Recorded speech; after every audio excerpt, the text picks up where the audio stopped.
Oi, gente, tudo bem com vocês? Hoje eu vou fazer uma carta aberta para vocês conhecerem um pouquinho da minha história e saber quem é Raíla Silva Miranda de Souza. Raíla, que hoje tem 29 anos. Quem me acompanha sabe, tem visto a minha luta, tem visto que eu tenho lutado pela minha saúde, que eu tenho corrido atrás de fazer essa cirurgia. E Deus hoje tocou no meu coração para vir registrar esse vídeo para vocês, sabe? Muitos podem abrir a boca e dizer que eu gosto de me expor, mas não é nem isso.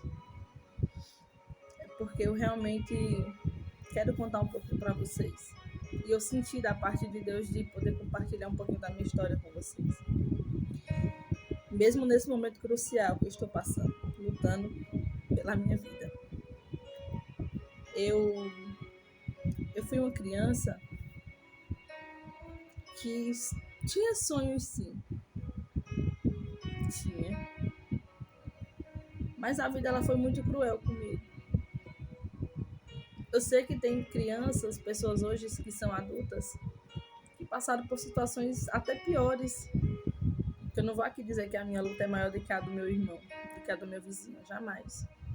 Cada um tem a sua luta. E eu venho falar um pouquinho sobre sonhos. Eu estava deitada aqui na minha cama agora, antes de pegar o telefone para gravar, e passou uma retrospectiva da minha vida. E tem um certo momento de quando eu tinha 11 anos, 10 para 11 anos, eu lembro que eu sempre fui fã do Luciano Huck, sempre. E eu sempre assisti o programa dele.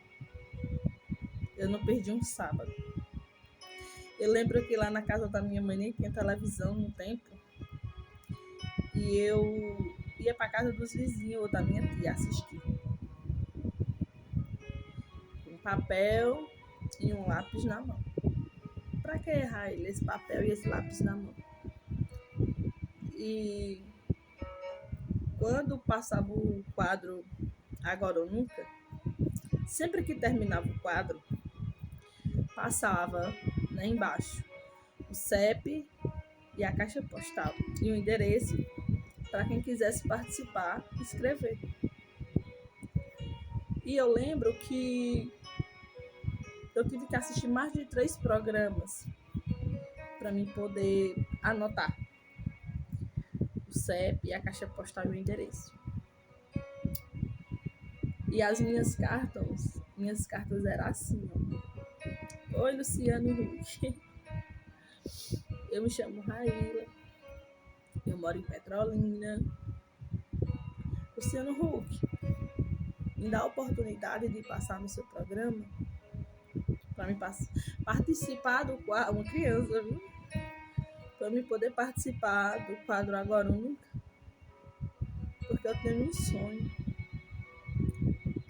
de ter uma casa.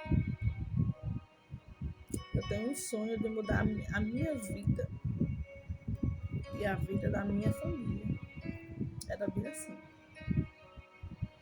E muitas das vezes, pessoas da minha própria família, sabe? Desacreditavam, diziam que eu não tinha o que fazer. Que a gente não tinha tempo para aquilo. Para estar escrevendo cartas e mandando para pessoas que nem se lembram, nem sabem que a gente existe. E eu lembro que eu chorava muito. Mas muito, muito. E eu lembro que tinha semana de eu escrever 2, 3 cartas, e como eu tinha medo de estar errando na questão de pontuação, eu sempre tive essa preocupação, eu pedia para minhas professoras sempre dar uma corrigida para mim. Teve até uma professora que um dia ela chorou com a carta que eu fiz pro Luciano para participar do quadro Agora ou Nunca. E aí eu lembro que minha mãe dizia: Raíla, guarda, que quando eu tiver dinheiro eu levo no correio. Se eu não me engano, naquele tempo era o que? Era uns R$ 5 para poder enviar uma carta. E aí eu lembro que foi um dia tão feliz para mim que ela disse: eu vou na rua, aí tu me dá uma carta que eu vou botar. E eu peguei, eu nem lembro, sei que as cartas sempre era a mesma coisa. Peguei uma das cartas, ela comprou um envelope e levou pro centro. E aí ela enviou. E todo mês ela fazia aquilo. Ela tirava um dinheirinho pra estar mandando as minhas cartas. E pessoas da minha própria família começaram a matar esse sonho dentro de mim. E hoje eu sou uma pessoa que tem 29 anos que não tenho medo de sonhar. A Raila, mas tu não serve a Deus, sirva. Mas existe traumas dentro da gente que só o tempo pode curar. E ali eu fui crescendo, passando por muitas privações, por muitas dificuldades. Cresci em um ambiente onde tinha pessoas alcoólatras. Minha mãe já foi alcoólatra. Hoje não mais, graças a Deus. E eu sofria muito. E eu queria muito mudar de vida. E eu lembro que naquele tempo eu colocava na carta que só queria condição para poder cuidar da minha família. E aí foi se passando o tempo, eu fui crescendo.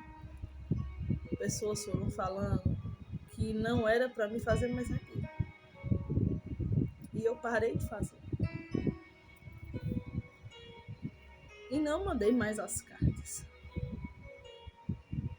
E aí entrei na adolescência, né? Comecei a curtir minha vida. Mas não usei droga, nunca me prostituí, nunca peguei no crédito dos outros. Isso não. Mas eu queria, sabe, ter algo para distrair a mente. Saía. Mas eu sempre tive aquele sonho dentro de mim. Mas eu não mandei mais. Mas eu não fiz mais. Eu não persisti mais. E hoje em dia,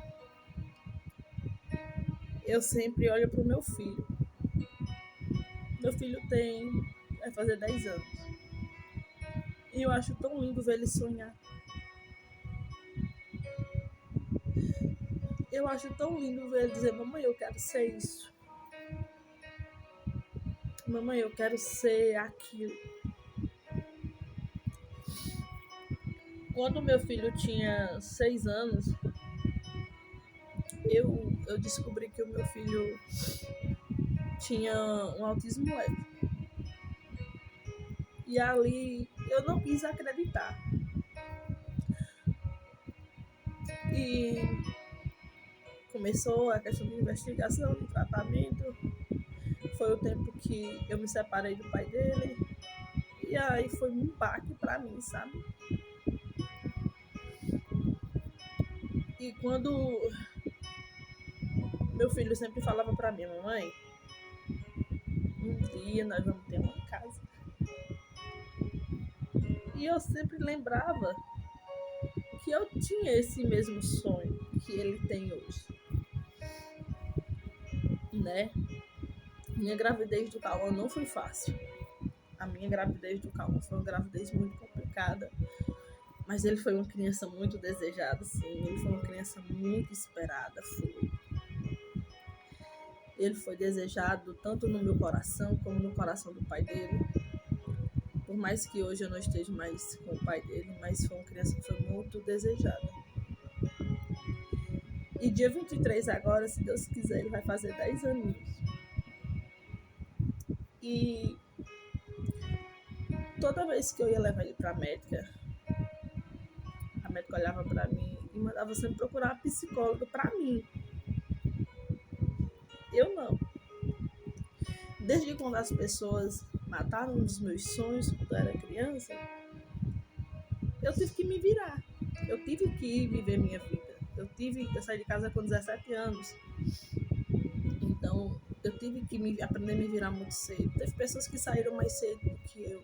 Por isso que eu não tô aqui dizendo que a minha luta é maior do que a do meu próximo. Eu tô contando a minha história. E aí, quando eu fui morar sozinha, foi o tempo que eu conheci o pai do meu filho. A gente passou ainda quase 8 anos casados, se divorciamos. Quando a gente se divorciou, né, foi um momento muito difícil para o meu filho, né? E eu lembro que de quando eu era casada, eu contava isso para ele, sobre os meus sonhos, sobre o sonho que eu tive, né? Ele também zombava. Porque eu aprendi que tem sonhos que a gente tem que guardar só pra gente. Ou se alguém vinha falar para vocês, apenas abençoe. Não lance uma palavra que vai desmotivar uma vida. E aí foi viver só eu e meu filho. Já estava doente. Porque o meu filho nasceu prematuro devido à minha pressão. E aí ele nasceu, graças a Deus, de 35 semanas, mas graças a Deus uma criança perfeita. E quando ele nasceu, eu ainda passei alguns dias no hospital, né? Os médicos tentando baixar a minha pressão e nada de baixar. E aí tive alta com medicações. E aí teve um tempo que eu abandonei o tratamento. Passei 4 anos sem procurar tratamento pra mim. Mas por que, Raíla? Foi responsabilidade sua. Eu sei que foi. Mas eu só queria cuidar da minha casa. Eu só queria cuidar do meu filho. Eu só queria cuidar da minha família naquele momento. E aí, antes de eu me separar muito, eu comecei a passar mal. Eu lembro que a gente tinha um carrinho, o pai do meu filho tinha um carro. E sempre que eu passava mal, ele me levava para o hospital, sempre com a pressão alta. Aí eu voltei do tratamento. Aí, quando eu me separei, eu meio que não queria mais tomar as medicações, porque eu esqueci, não era porque eu não queria, porque eu realmente esquecia das lutas do dia a dia. E aí eu tive que ir trabalhar para manter a minha casa e o meu filho. E eu lembro que eu fichei a minha carteira pela primeira vez numa roça de manga aqui de Petrolina, eu não vou dizer o nome. Aí eu fichei a minha carteira e comecei a passar mal na empresa. Toda vez que eu passava mal, o encarregado me levava para a enfermaria, a pressão lá em cima. Até que um dia me encontraram, né, mal mesmo, e tiveram que me botar para fora. Poderia acontecer algo pior comigo lá. E aí, desde então, tô com muita dificuldade, né? Mas sempre sou grata a Deus. Sempre sou grata a Deus. Em 30 dias estou no meu cardiologista. Em 30. E aí, quando foi de 3 anos pra cá, meu cardiologista olhou pra mim e disse assim: olha, Raí, sua pressão ela não tá baixando.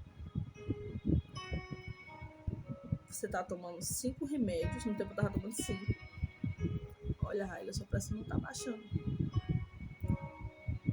E aí eu disse: agora, doutor, eu preciso trabalhar para cuidar da minha casa. Eu preciso trabalhar para pagar meu aluguel, para colocar comida em casa para mim e meu filho. que até então minha mãe ainda não tinha vindo morar comigo. E aí ele disse, mas você não pode. Você tem alguma faculdade? Você tem algum estudo? Aí eu disse, doutor, eu sempre tive vontade. Eu acho que isso é um sonho. Que há muito tempo eu deixei de sonhar. Mas eu sempre tive vontade de fazer um dia uma faculdade de serviço social. Porque eu gosto muito de ajudar as pessoas. Aí ele disse, pois foque na sua saúde, que ainda dá tempo de você fazer. Aí eu disse, doutor, mas o senhor está me impossibilitando de trabalhar. Como é que eu vou custear uma faculdade? Aí ele disse, no momento eu quero fazer o que é melhor para você. Você não pode se esforçar. E eu, tá certo. Aí ele me deu um laudo, dei entrada pelo INSS, me negaram, porque disseram que pressão alta não tinha direito. E eu também por aí deixei. E nisso meu filho em investigação em relação ao suposto autismo, né? E tudo bem. E eu estou sobrevivendo. Eu costumo falar que eu estou sobrevivendo. Primeiramente por causa que Deus e a sua infinita misericórdia dele sobre a minha vida. E tudo bem. Só que de 2 anos pra cá, ela se agravou mais a minha pressão. E eu sem trabalhar, sem poder dar um prego em uma barra de sabão. Não posso. E tudo bem. Mesmo assim, passando por algumas privações. Infelizmente, meu filho passando junto comigo, mas está comigo. Graças a Deus nunca faltou o pão. Nunca faltou um arroz, um feijão. Nunca faltou. Graças a Deus. E nunca há de faltar. Porque Deus, ele conhece o nosso coração. E ele sempre nos surpreende. E aí, quando foi no início do ano, no ano passado, né, a neuro fechou o diagnóstico do meu filho como deficiência intelectual. E aí ele faz acompanhamento, tá fazendo todos os procedimentos corretos, né? E estamos vivendo. Estamos sobrevivendo. E eu não mato o sonho do meu filho. Às vezes ele me pega chorando e ele diz, o que é, mamãe? Porque assim, quando a gente tá passando por certos momentos na vida, principalmente a gente que é mãe e mãe solo, a gente tem medo de deixar filho pequeno. E quando Deus tocou no meu coração agora pra fazer esse vídeo aqui, não é em questão de visualização, não é em questão de curtida, de comentário. Não. É porque eu estava lendo a palavra do Senhor lá em Lucas 1,37, fala que nada, absolutamente nada é impossível para Deus. Aquilo que é possível, Ele deixa para mim e você correr atrás. Aquilo que é possível, Ele dá força, graça e vigor para a gente ir atrás e batalhar. Mas o impossível só pertence a Ele. E eu deitada aqui na minha cama, meditando nisso, e lembrei do sonho de criança.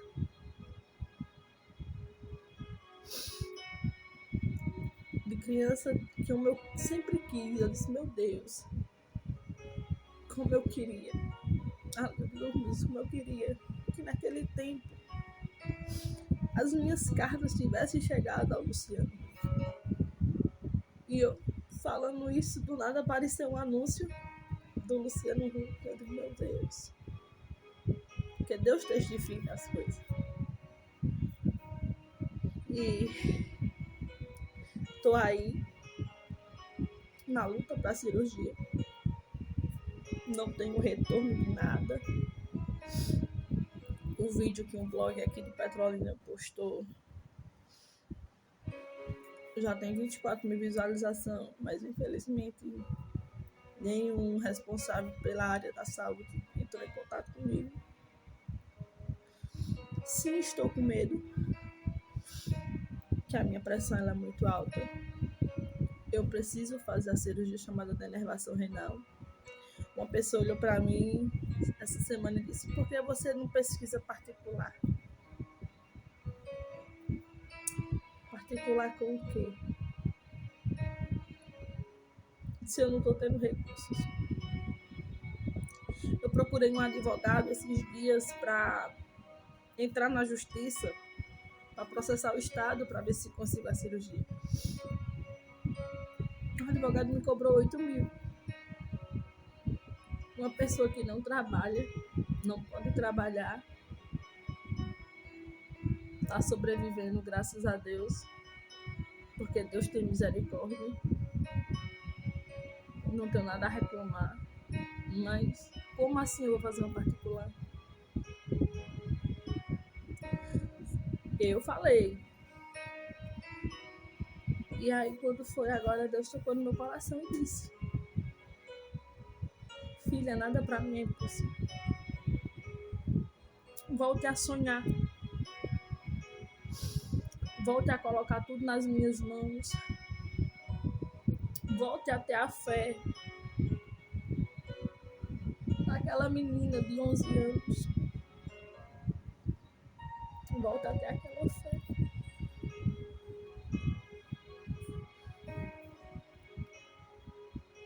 E eu automaticamente fiquei assim, sabe? Porque eu sei que é impossível aos meus olhos. É impossível aos olhos do ser humano. Mas é possível para Deus. Se Ele ainda quiser realizar o meu sonho, se Ele ainda quiser que eu faça a minha faculdade, Ele vai me dar meios e recursos para isso. O intuito desse vídeo é somente para que eu e você venham entender que sempre há um propósito. Na dor, principalmente, há um propósito. Porque muitas das vezes, na dor, é onde você faz uma retrospectiva, igual eu acabei de fazer da minha vida. E eu lembrei da menina de 11 anos que eu fui. Eu lembrei dos sonhos que me roubaram. Eu lembrei de quando disseram que era impossível. Mas hoje, Deus me fez entender que pode ser impossível para mim. Pode ser impossível para quem matou os meus sonhos lá atrás. Mas para Ele nunca foi impossível. Eu sou essa pessoa. Eu sou uma pessoa que sempre cuida de todo mundo. Sou uma pessoa que sempre estou disposta. Mas tem hora que a gente também precisa de cuidado. E eu sei que Deus tem cuidado de mim. Eu sei que tem. Então nada é impossível para Deus. Nada é impossível para Ele. Porque tudo coopera para o bem daqueles que amam a Deus. Tudo coopera para o bem daqueles que amam a Deus. Então, Lucas 1,37 fala que nada para Deus é impossível. Nada. E eu sei que no momento certo Ele vai entrar com providência. Na cirurgia, em qualquer área da minha vida. Eu só quis fazer esse vídeo para vocês entenderem um pouquinho da minha vida, da minha história e de quem sou eu. Essa sou eu. A mulher de 29 anos, mas que parece uma menina tem um sorriso fácil. Uma menina que ama cuidar dos outros. Mas a pessoa também que não é perfeita. E volte a sonhar. Volte a sonhar, porque Deus ressuscitou os meus sonhos hoje. Ele ressuscitou os meus sonhos. E é isso. Que Deus abençoe cada um.